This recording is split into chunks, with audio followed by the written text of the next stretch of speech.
Welcome to tonight's meeting of the Albany County Legislature's Law Committee. First item of business is to take roll. Sure. Kuhn? Here. Reedy? Here. Feeny? Here. Larilliard? Here. McLaughlin is excused this evening. Plotsky? Here. Ricard? Present. Bergdorf? Here. And Wayland? Here. You have a quorum. Great, thank you so much. First item of business is approving the previous meeting minutes, can I have a motion on that? I motion to approve the Okay, previous great. meeting minutes. Thank you. All right. Thank you. Second. Great. All in favor? Aye. Any opposed? Okay. We have several things on the agenda tonight, but we're going to take a couple out of order. I think we're going to start out by taking number 17 and number 18 out of order. And I believe Ms. Wingle is here. You can have a seat. Just introduce yourself really quickly. Absolutely. Good evening, everyone. My name is Amanda Wingle. I am the, sort of at this point, newly appointed Director of Crime Victims. Great, and I should have announced the item 17 is amending the 2024 Albany County budget, opioid use disorder education and prevention initiative, and I guess I'll just do that one first. So first that one. So there is a very large correlation between people who experience trauma and opioid use. They often use it as a way to cope. The comorbidity of those two things is very high. So given that we're an agency that assists people who have gone through a traumatic experience, we thought it made sense for us to kind of integrate some opioid education in there and get out in the community and educate people about how their trauma might be affecting their opioid use, what are some of the risks of opioid use, that type of thing. Okay, so this is to amend the budget, to amend your budget to put more funds into that initiative? Yes. Okay, great. Does anyone have any questions about that? Mr. Bergdorf? Something I'm obviously going, not obviously, I'm going to support, but I'm just curious, how do you reach someone 10 years old? It says 10 to 24. I mean, do you anticipate this as a partnership with the schools? Yes, so we have a lot of pre-existing partnerships with K through 12 schools that we already work with. So this would probably just be another program that we would offer. Okay. Yeah. Okay. Yep. Any other questions, comments? Okay, everyone in favor of? I'll make the motion. Okay, sorry about that. Second. Great, thank you. All right, all in favor? Aye. Any opposed? Okay, that motion carries. Item 18 is authorizing agreement with the New York State Department of Health, Bureau of Perinatal, Reproductive, and Sexual Health regarding prevention, education, and amending the 2024 Crime Victim and Sexual Violence Center budget. Yes. So this is a grant that I had spoken with you about a little while ago. It's $170,000 a year over 4 years and 3 months to implement some youth violence prevention in our community. So what we're looking for tonight is to amend just the last 2 months of 2024, a prorated amount in order to get that initiative off the ground. Right now, I've spoken with DOH and they're very, how should I say this? They're very insistent that the first year be all about doing planning and doing assessments with the community. So that's what we'll be largely doing for the first year is partnering with some agencies in the community to try to speak with people and find out what it is that they feel they need. Okay, thanks. Does anyone have any questions or comments about this item? Okay, hearing none, can I have a motion? Feeny? Second it? Second. Reedy? Okay, all in favor? Aye. Any opposed? No? Okay, great, thank you, motion carries. Thank you so much. Thank you very much. Okay, so now we will go back up to the top of our agenda and move through these. Item 2 is, I do not see a sponsor for item 2 here, so that is tabled automatically. Okay, is item 3, is that table at request of sponsor? Okay. Table number 4? Okay, that is also tabled because the sponsor is not in attendance. Number 5. Number 5, okay, thank you. Number 6, I don't see a sponsor for that. 7 and 8 are tabled. That's a special sponsor.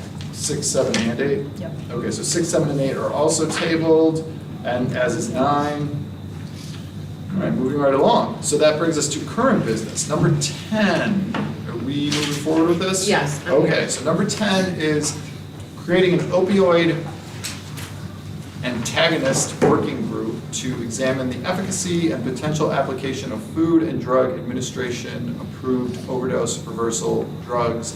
Ms. Whalen, this is your item? Yes. So do you want to Yes, speak sure, to this? yes. Yes, may it please the committee. This bill seeks to set up a working group to research the possible expansion of the list of overdose reversal drugs available in the county. At the moment, there is Narcan only approved, but states have shown that other FDA-approved drugs could be more effective at reversing drug overdoses such as drugs such as fentanyl, which are pervasive. And we as a county should be at the forefront of any alternative life-saving medicine to reverse opioid overdoses. And with that being said, I look forward to any discussion or questions about this legislation. And I do want to add that Sheriff Apple is interested in this. The sheriff in Broome County has been using Opvee, which is another drug that is FDA approved but not approved in New York State to try to reverse overdoses. And this Opvee drug is Opvee is something that attacks fentanyl overdoses more quickly. And there, you know, there are different schools of thought on that, and the jury's kind of out on it, but that's why I think we need a working group established.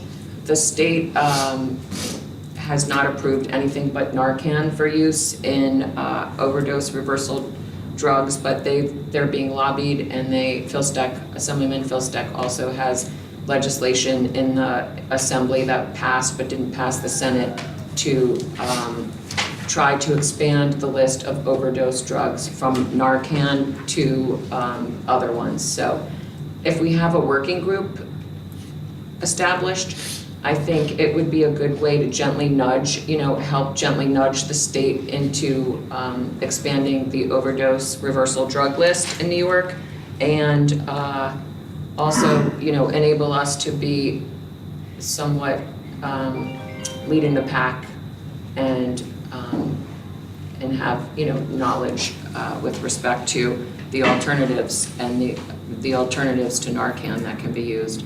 Like currently Narcan even can be used people are allowed to carry it over the counter, but the other ones you're not allowed to carry or are not allowed to be sold at pharmacies. So the Okay, more so- lives we can save from drug overdoses, the better. Okay. So the state approves Narcan as the only antagonist? Is that the- Okay, Yeah, antagonist for this? Antagonist or Narcan is something that if someone has an overdose, they'll give you Narcan and it can reverse the overdose effects. It Got can reverse the overdose and save your life.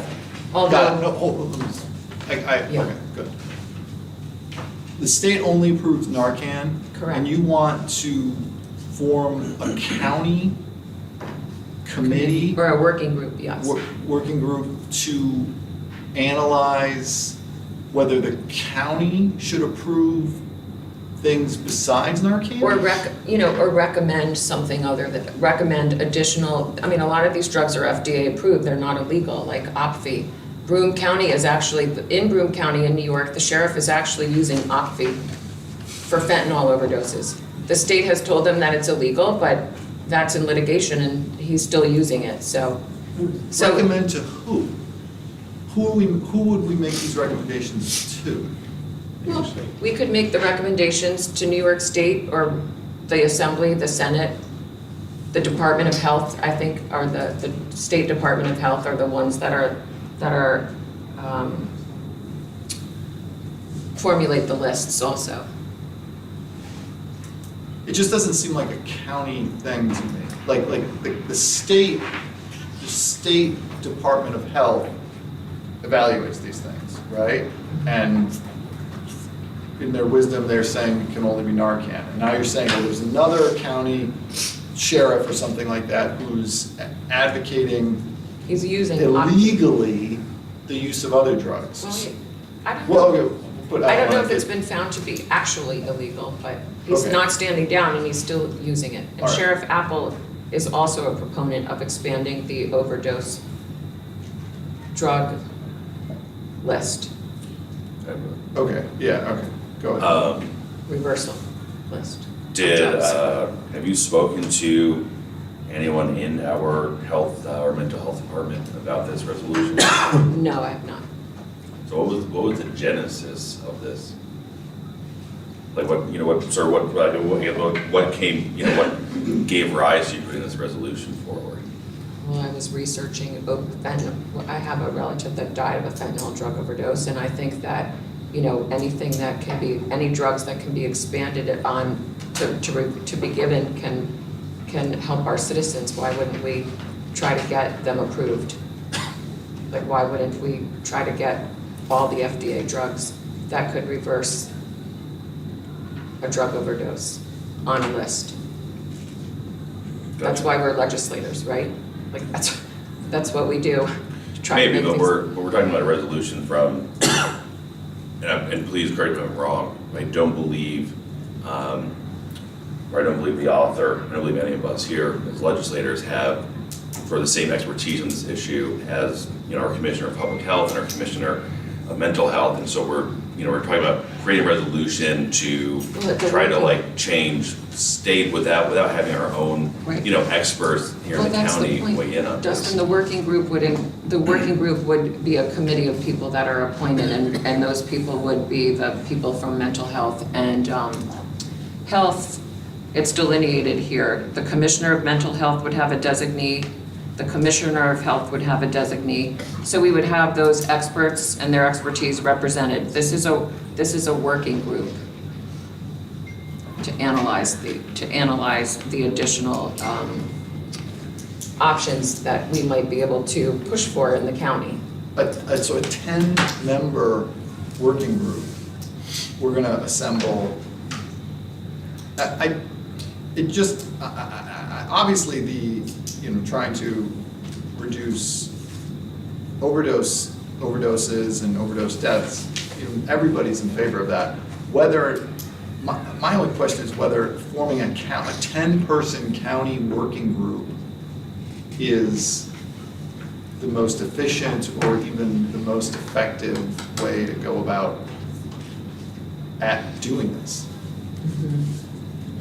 Dennis? I commend what you're trying to do, Jennifer, but it almost seems to me like this would be akin to almost an urging resolution. A what? Really, like an urgent resolution, which we haven't done in years. I mean, this type of change is really going to have to take place at the state level. Right. I don't think I'd ever recommend us, maybe what they're doing down in Boone County, hey, commend them for it, but I don't think we want our county to do something that has been declared illegal until the courts decide that. So, yeah, there might be other things that are worth using, but it just doesn't seem like at our level that this is what we should do. Maybe even a proclamation or something, but, good intentions, but I just don't think that we're equipped to do something like this. That's just my thoughts. Anyone else have anything on this? Ms. Bergdorf?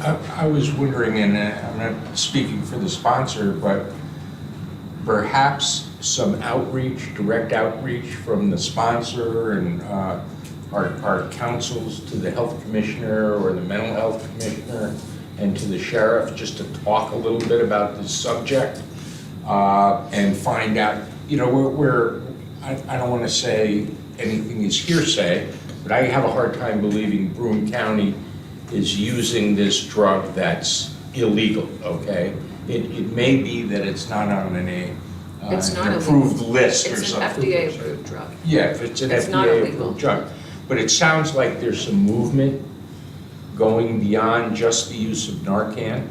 So to the extent that, we are positioned to be knowledgeable about that, maybe some, direct discussions with, well, we have an acting commissioner of health now, right?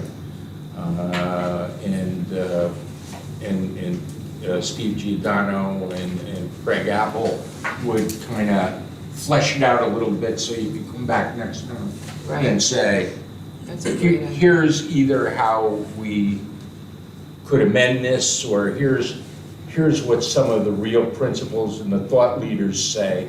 And there may be some subtle way to move the concept forward that we could sort of decide was a consensus. And when I sat on a task force committee about the Board of Elections, we realized as we plugged along that there was not a fence around the Board of Elections plaza, and that was a violation of the city code. But does anybody know that or care about that? I mean, these committees can flesh out a lot of things. I mean, maybe we don't even need the state's approval at all. Who knows? Because none of us have sat down to even look at it. But OPVI is FDA approved. It is not an illegal drug. Yeah, Mr. Reed. Sure, I kind of concur with Mr. Bergdorf.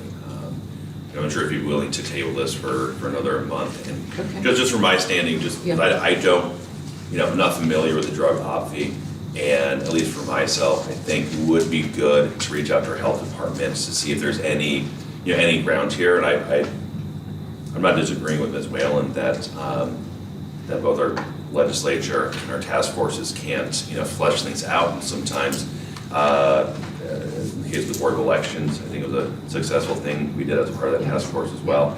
But I think without, being very unfamiliar with some of the things you're bringing up and talking about, I'd rather have some outreach done. And, our public health commissioner, they think this is maybe something worth considering. I think that would be helpful. But yeah, would love to get them to weigh in. I would think the EMS people, Craig's EMS people too, would be sort of on the cutting edge of this. Especially if there's, a new formula floating around. Okay, so it sounds like there's going to be some further discussion on this, and we'll figure out, what the next steps are. But we'll table this for the time being. Okay. Great, yes, thank you very much. Yep, thanks for bringing it up. Important issue. Okay, item 11 is public hearing on local law N for 2024, a local law of the County of Albany, amending the Albany County Charter and local law number 8 for 1993 as amended. Okay, a few words on this. These are some proposed amendments to the county charter, which is, as close as we get to sort of a constitutional amendment. This is not going to go through just the normal sort of public, I think at this stage, and I guess I'm going to eventually be, I'm going to be identified as a sponsor of this thing. A couple of things. First, right now, this is kind of an omnibus thing that addresses several different subjects. They're going to be broken out, right? So the CAB thing, in terms of the Board of Contract Administration and those values, is going to be separated out from the coroner/medical examiner thing, because they're two different issues, and they should be discussed separately. So that's going to happen. But I think what we really want to do tonight is introduce these concepts and maybe have people communicate substantive questions amongst themselves, amongst council, so that at our next meeting, we'll maybe be in a position to address some of those substantive questions and go from there. But given it is a charter change, it makes sense to me to be a little bit more deliberative and about it than we might be with local laws. So I don't think we necessarily need to do anything on this tonight, but with that sort of procedural stuff in mind, does anybody have anything they want to immediately say about the subjects covered in these proposed charter amendments? I would just initially say that raising the cab limit just makes sense. It's just kind of a mathematical adjustment, adjusting for inflation over time. So I don't think that's a particularly contentious issue. I've always wondered why we have coroners instead of medical examiners, so pleased to see that that's been brought forward, and that was a recommendation from the Charter Review Commission, so I'm in favor of that Yeah. as well. I'll tell everybody that subject to further discussion, my initial reaction to both of these things is positive. The coroner thing has been a bit of a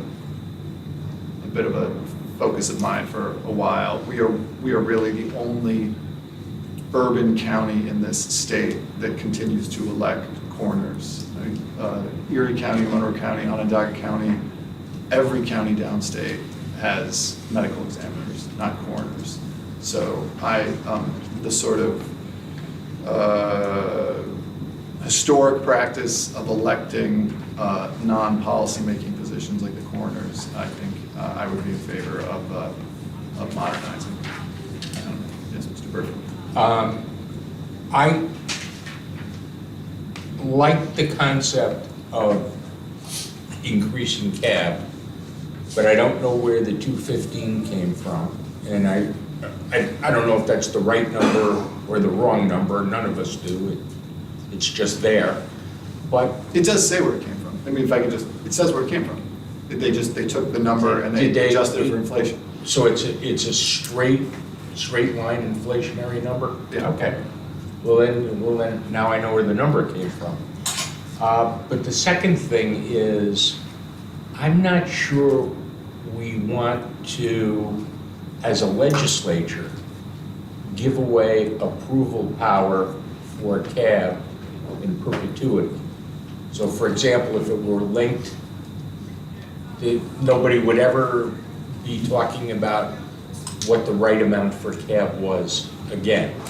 And so I'd at least like to discuss those concepts with the committee, but I certainly believe it should be raised.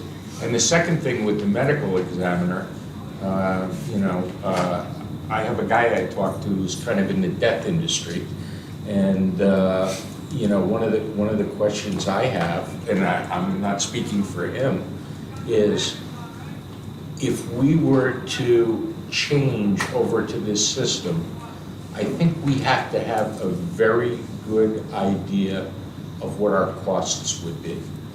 And so that before we put anything before the voters, and it's too late this year, but if next year is the aspirational target to put something, we would really have to have this fleshed out. Do you need a building? What building would we use?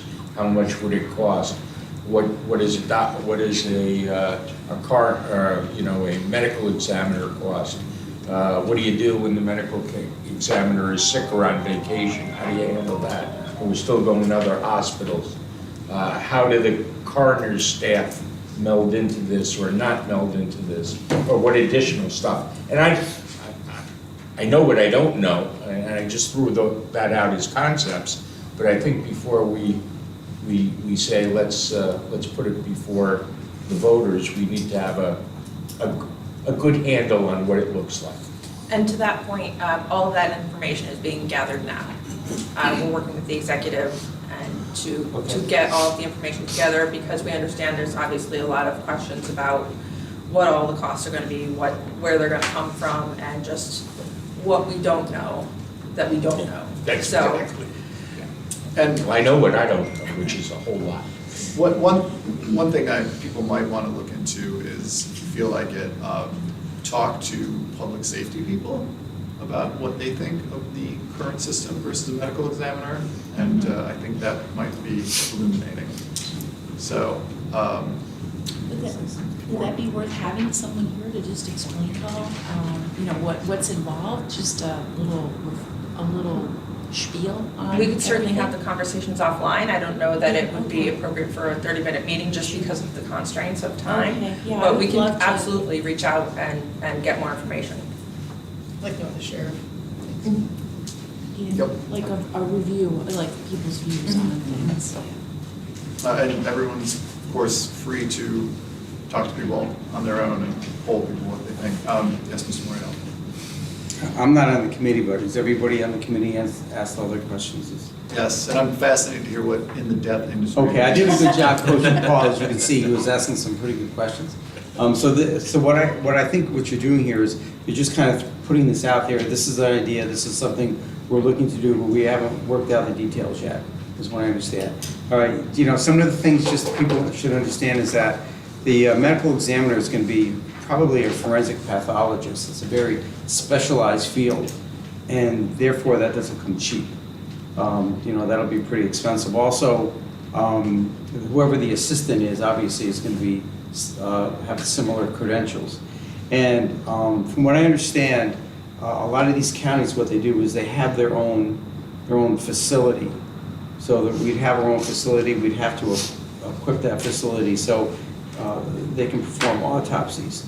And I understand why this is happening, because there are a couple of things out there that have been an issue. Number one, these autopsies were done at Albany Medical Center, and Albany Med has raised their fees quite a bit, which really has forced us to use Ellis in Schenectady, which has become very inconvenient. Also, yes, being in the death care industry, I do know, I do speak with funeral directors, and I understand the issues when it comes to coroners. Their abilities, their attitudes, and some of the issues they have with coroners. So I can understand. Those are two reasons. But again, costs are important, because I think we're going to have our own facility. We're going to have to equip the facility. We're going to have a specialized doctor, maybe 2 specialized doctors. Then you're going to have, I think it said in here, they call them forensic investigators, which really a forensic investigator is really like a coroner. They're going to be the ones going to the scene. And then you're probably going to have people that are also going to take care of transporting the deceased to the facility. So, I'm not opposed to this idea. It's going to cost more. I think it's more professional to do it this way than have a coroner system. But I think as we get into this, you're going to find that there's a lot more moving parts than people understand. Right. So it's good that we're have time to consider all that and discuss it. Oh, yes. If I could just ask, so Jeff talked about 2 of the parts being bifurcated or broken out. Did anybody have any issues with the remaining items? It was to bring Parks and Rec and IT into the charter, and then to require confirmation of we would prefer the appointed. At this point, I don't. But it's a little bit early yet in the process. And with CAB, I'm not quite sure yet either. I think about relinquishing our ability to really look at these items that come through before us, and relinquishing some of this power. So I'm not sure about that. But no, the other items for me at this point, okay. That doesn't mean it might not change my mind, but I'm not. Are you stuck to it? Has the county executive opined on that? I'm sorry. Could I just add one point of clarification? Because there's been a discussion about, signing off in perpetuity. That's specifically on the clause in dealing with the keying into the CPI and using that so that number, which is at 215, would progress and move up over time. So if that particular clause, that's the clause that they're referring to, that there's some concern about, in essence, the county saying, well, you don't have to bring this back to us as long as you stay underneath the CPI. The base number plus CPI. So that it's not necessarily the number that's being utilized right now as the next jump up. Okay. All right. Let's move on, because we have a few things else to take care of tonight. Item 11 is table request of sponsor. Item 12. Oh, do you want to talk about Ms. Plotsky, item 12? Sure, just briefly, this is the public hearing for a proposed local law O to prohibit the sale of camouflage vaping devices in Albany County. So it kind of is self-explanatory, if I could say. Kids bring vaping devices in that look like school supplies. So it seems like a no-brainer that we would like to discourage that. And yes, I'm sure people can still get them online and whatnot, but if we can control the sale of them within the county, that would not be a negative thing. So. Isn't that illegal already? No, not making them look like school supplies. selling them to minors, yeah, but they get them anyway. But, I mean, they're deliberately designed to deceive authority figures like teachers and parents and whatnot, so. See, when I read it originally, you know, this is the way my brain works, but you talked about camouflage vapes, and I'm thinking, well, there are people who are hunters who probably like a camouflage vape. Yeah, I don't think that's what they mean. That's not It's what not you the meant. pattern on it. It's- Yeah, exactly, Yeah. okay. But I mean, who's gonna decide what is one and what is not?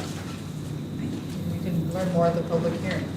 But I think if it looks like a school supply, If it looks like a school. looks like something kids can carry legally in school, then perhaps that's something designed.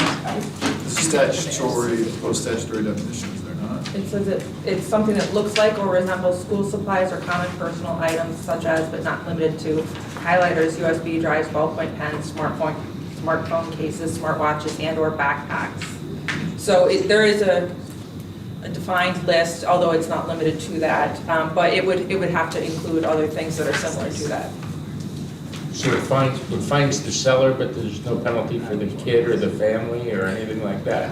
Well, I think they could be fined anyway for just being in possession of underage device. So they couldn't be fined for having it be camouflaged, but they could be fined for having the device at all. In the same way that they could be just for having a regular old vape anyway. Possession of alcohol, stuff like that. Yep. Is this all, is this just amending something, or is this all? So, because we switched to the administrative code, Yeah, our local laws now get inserted into the code, so they look a lot different than they used to. okay, because it just looks so long. No, for- it's short. Okay. It- Sorry. This one, I think, is 2 pages. I'm in the wrong item, all right. Oh, are you looking at the second one? Yep. Yeah, okay. yeah. Okay, all right, never mind, it's not that long. Okay, any other, we're moving this to public hearing, any other questions? Yeah, this is for public hearing. All right, let's have a motion to, okay, Mr. Reedy, Second. all in favor?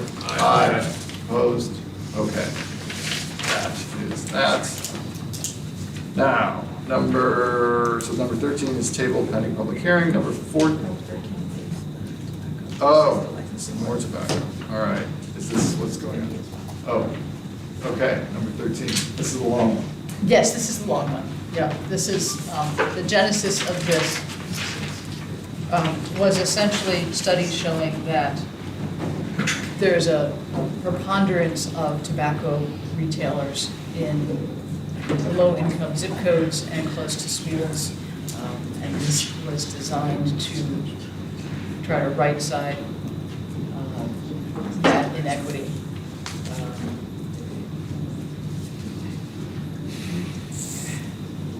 Okay. As a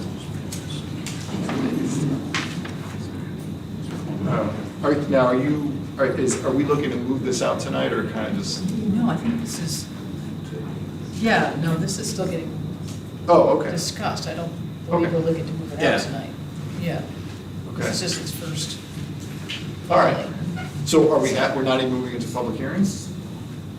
Okay, Just all right, introduce well, it. given everything in the hour, let's Introduce just it. move on. But I just want to say something, if I may. Sure. We've been working with the Department of Health and the Executive's Office to make this as convenient to them as possible. They already are the arm of the county that enforces the state law. They're the ones who go to retailers and enforce whether or not they're selling to underage kids or selling things that are not allowed for sale in New York. So, to that vein, I gave Arnis, and I'll give everyone else here.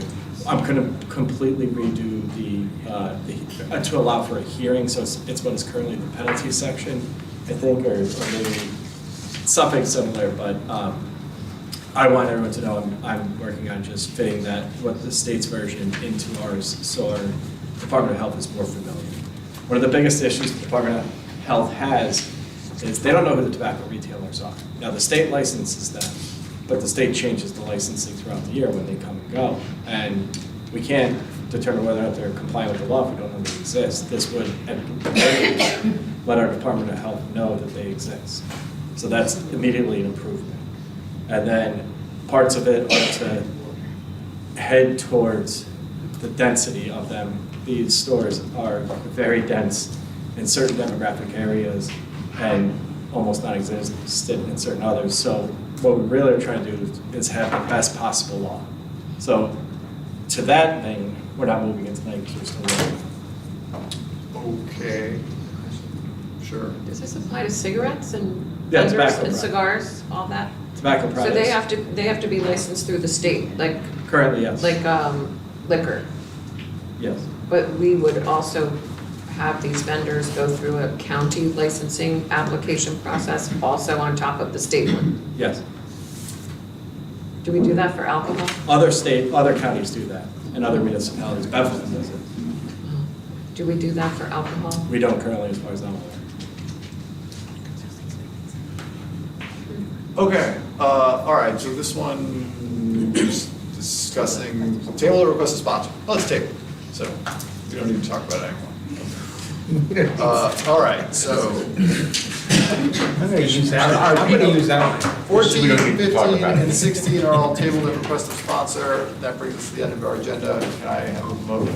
Do you want to say something? Yeah, just by virtue of the fact that that gentleman that came in had that piece of paper, and I saw that he was here because of this tobacco thing, so there's evidently a few people in the audience that are here because of the tobacco. So I just wanted to, just because otherwise you're gonna walk out and say, what just happened? So there's gonna be a change in the legislation. You can contact the majority office to get a copy of that. And then generally, at the committee meetings, as you just saw, the public doesn't get to speak, but there would be a public hearing at which you're entitled to come to speak. And also, you're entitled to provide your input by mailing it to your legislators or to the majority's office or the minority's office or the chair. So, because evidently, it looks like there's a few of you might be here for that particular item. I have another question. Yes, Mr. Whalen? Okay, so let's say you have a license to sell cigarettes from the state. Do we have the power under this to deny them the license? We And can't then that would then negate their state license? Like, We would they can't be in this negate the quandary? state license. Okay. And the way I'm tailoring, or the way the language is to be tailored, it's going to mirror the states. So should they violate ours, they would already be in violation of the states. I would just note that we are the enforcement arm of the state law. They have the local county health departments do it. So our inspection would be for either law. There'd be a violation of both if they're in violation of either. Okay. Well, we're briefly, Well, we're over. I realize It's we're been over. tabled. I realize that. I want to say a couple things that some people have some concerns about, so if discussions happen in the next month, number one, people are concerned about, obviously, businesses in proximity to other counties that don't have these sorts of restrictions.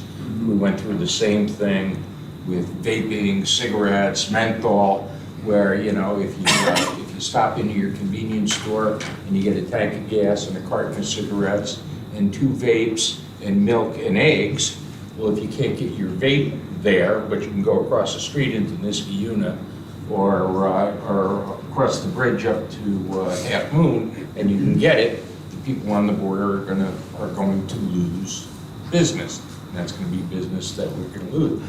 You know, all these things, I'm not a real big tobacco person. I just like to see them on a regional level or a statewide level so there isn't cannibalism of our own Albany County businesses. That's number one.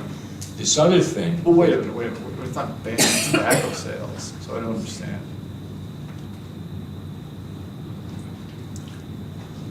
I mean, I just don't want that It's creating out a new prohibition, right? Why are we licensing people?